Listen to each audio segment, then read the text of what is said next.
What is an acceptor?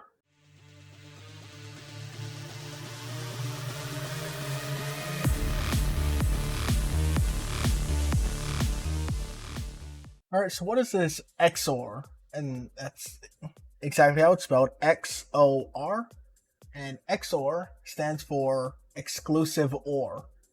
Now, I'm sure you've heard about the plus operator, minus, multiply, divide, equals, not equals. And that right there should cover probably the majority of what you use in your day-to-day, but there's also another one called XOR, the except-OR operator. And in GDScript, the operator kind of, but kind of doesn't exist at the same time. And what this logical operator is unlike the regular OR operator, the XOR returns true only if one of the inputs is true. So whereas when we have the OR operator, as long as one of them are true, then our condition comes back as true.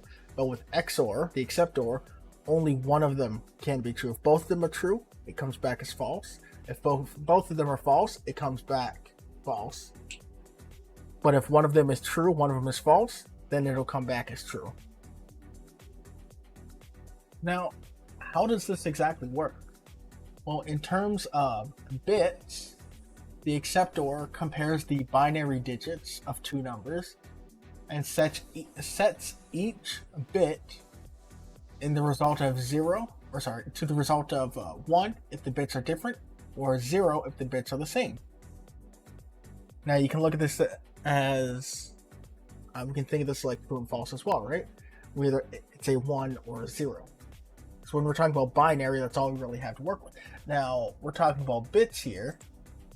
So what exactly are bits? Well, a bit is the smallest unit of data in computing, and it can hold only one of two values, the 0 or 1. These two values represent off and on, or false and true. In the logical terms, computers process information in binary, where all data is represented using these bits.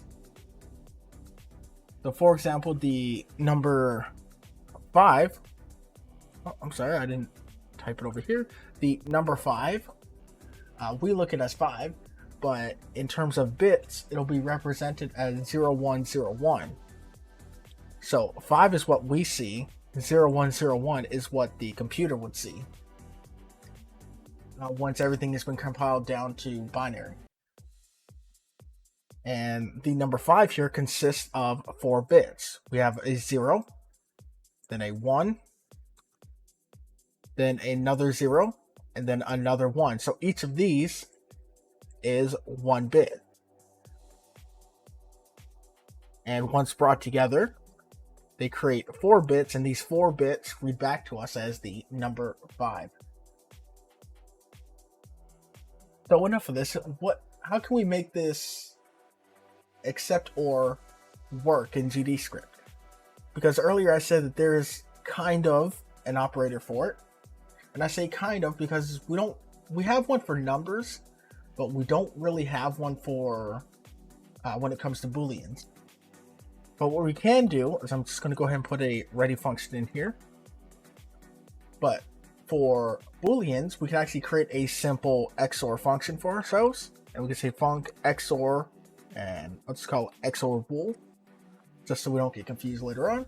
So, and we'll have 2 arguments, A, which is a Boolean, and B, which of course is a Boolean. We're also going to return a bool. There we go. And what this is going to do is it's going to return A or B and not A and B. Now, I know that might look a little confusing. You probably didn't know that you could do that with a return.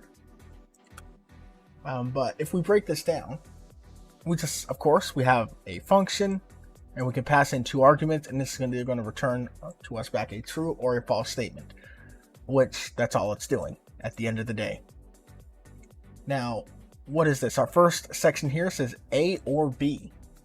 Well, this part of the expression is going to return true if at least one of A or B is true.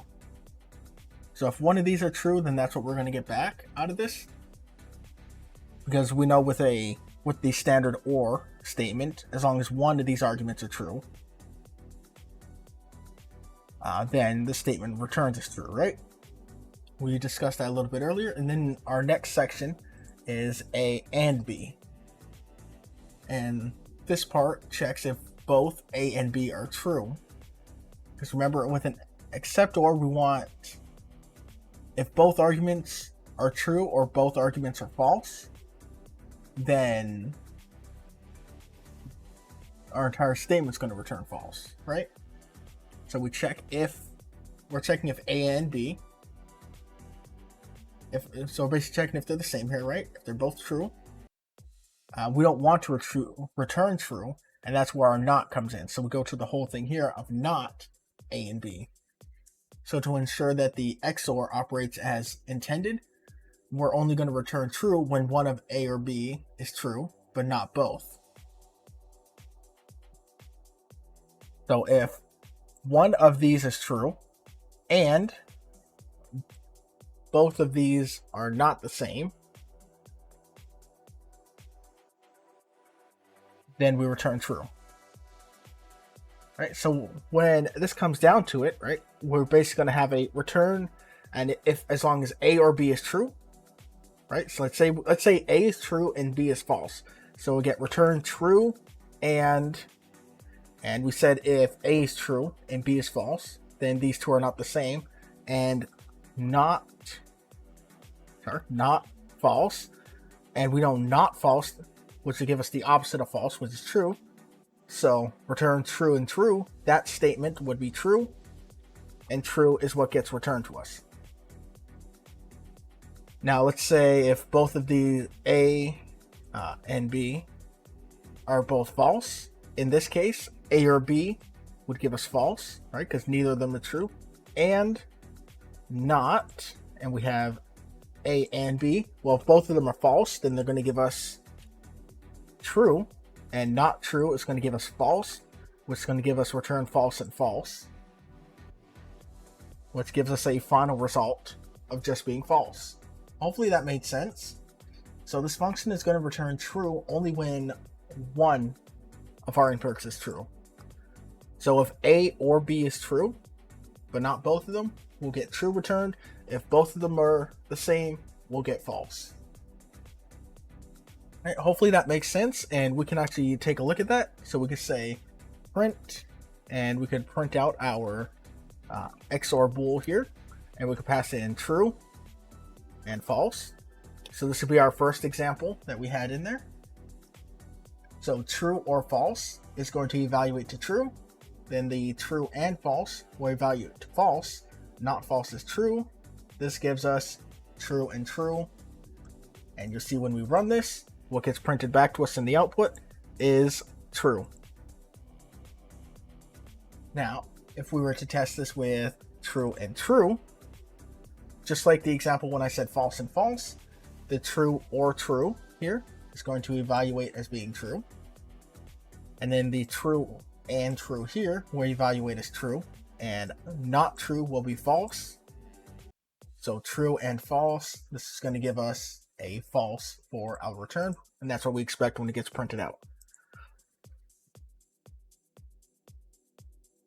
Now, if we were to look at this with numbers, now when we get to numbers, we can actually have a XOR being printed out to it. For an example of this, right, we could say if we say 5 XOR 3, and this is where we're going to have that upward caret pointing up. This is the XOR operator, and in GDScript for us, this only really works with integers. This is why if we want to use booleans for an operation like this, we can create this simple function for it. And if we were to print this out and we get 5 XOR 3, we're getting 6. Well, that seems weird. How do we get 6 out of that? Well, if you remember earlier when I said we get 5 as an example, right? I said 5, and I said the bits that we get from that is 0, 1, 0, 1. Well, when we're doing an XOR of 3, and the bits for that is 0, 0, 1, 1.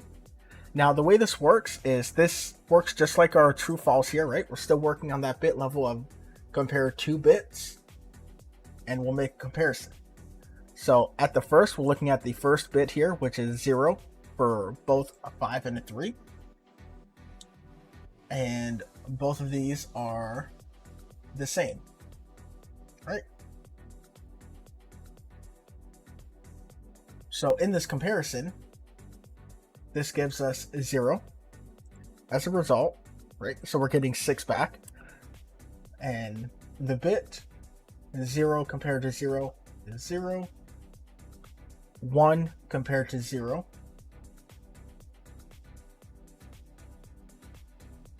would be...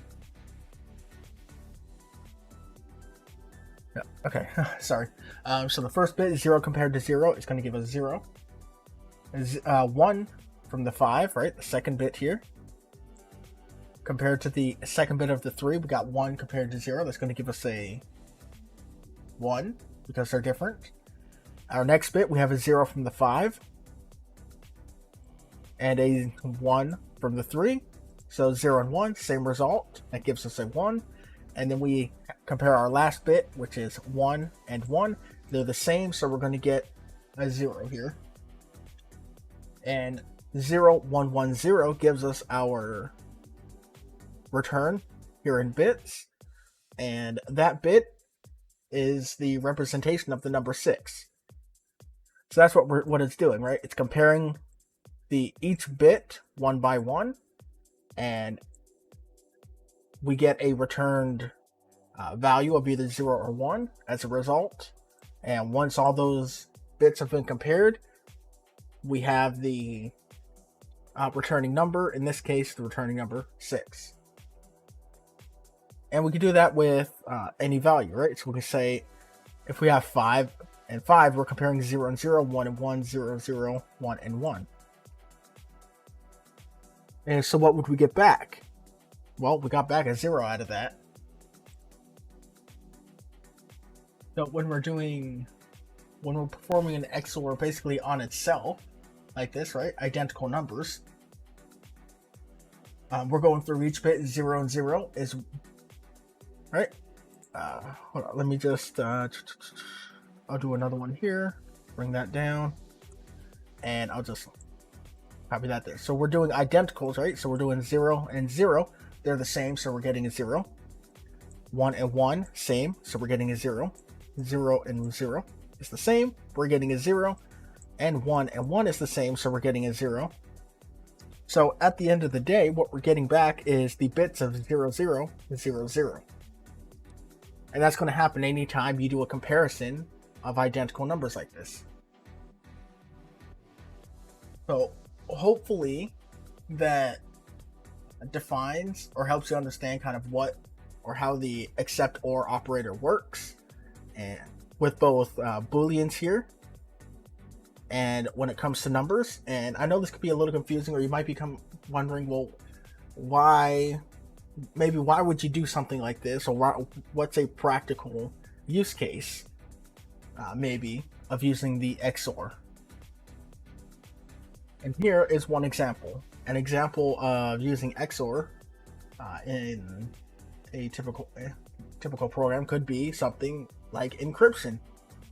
Now you could always use this in terms of game dev, or say you want you have a user to make decisions in your game, and you can compare yes and no, right? True and false for these kind of things. That's kind of where that function is going to come into play. You're probably not going to play with the bits, particularly when it comes to things like numbers. However, we can use something like this when it comes to bits, so we can encrypt a piece of information and be able to decrypt a piece of information. Now this is a very basic setup.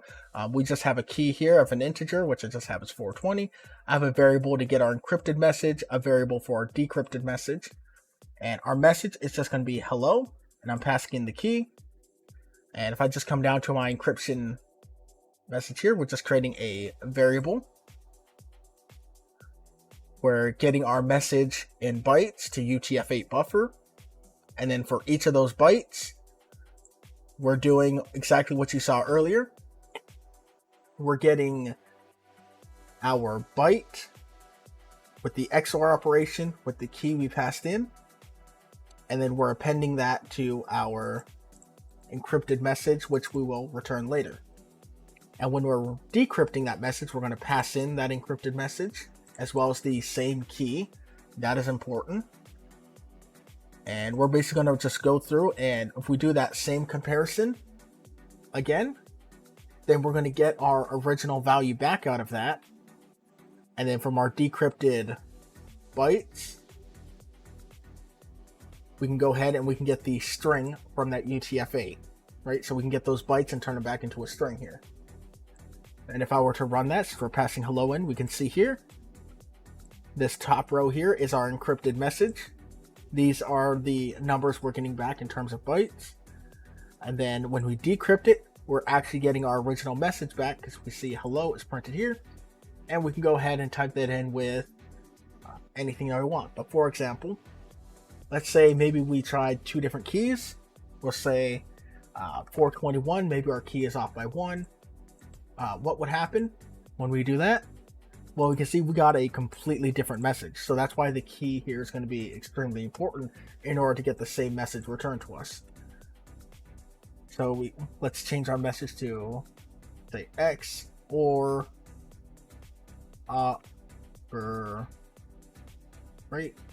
Or hopefully I got that right. I was thinking way too hard on that. Just doing uppercase and lowercase. But you can see we're alternating here.